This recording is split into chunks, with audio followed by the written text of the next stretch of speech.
ما خونه نداریم ازمیر. تازه خانواده هامون میخوان این ازدواج رو به هم بزنن. بعد تو این وضعیت این بچه. ببین عزیزم، اون آپارتمانی رو که شرکت بهم داده رو همه جونم رو میذارم که زودتر بگیرمش. بعدم تو و این بچه رو میبرم همونجا. این داروها تو ماشین بودن.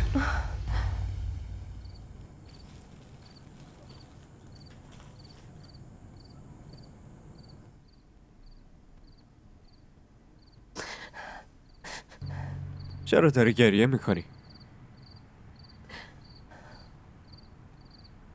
چقدر واسه این بچه نقشه کشیده بود.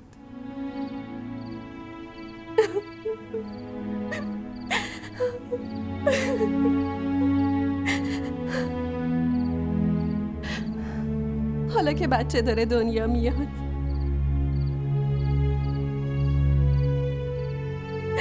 اون تو این دنیا نیست.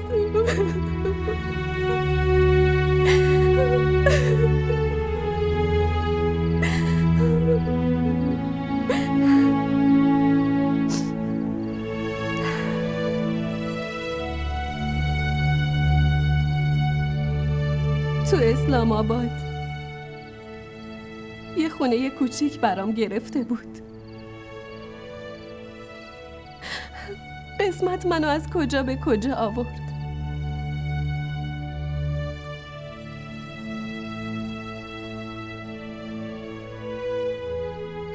تا کی میخوای به گذشته فکر کنی یا خودتو اذیت کنی؟ این حجم از ناراحتی برای یه بچه خوب نیست.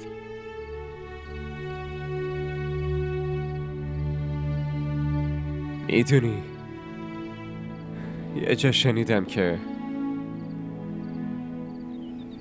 لحظات سخت و طاقت فرسا مثل شیشه خرد شده میمونن.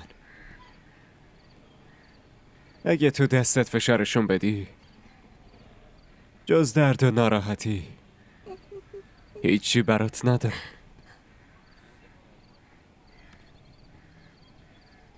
دستتو باز کن زویا،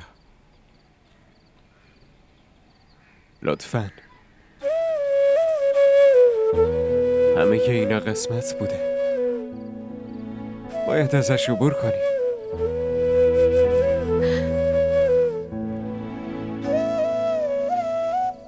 معلوم نیست قسمت آدمو چی نوشتن.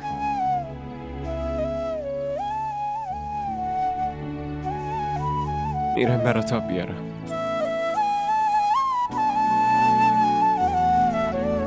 شاهرخ،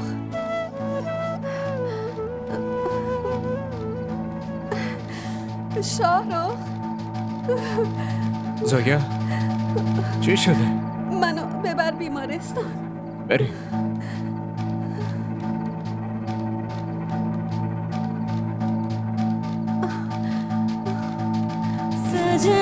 सजना वे दिल नहीं लगदा वे तेरे बाजू दुनिया तो कुछ नहीं सजदा वे रावो चकलो के तेरा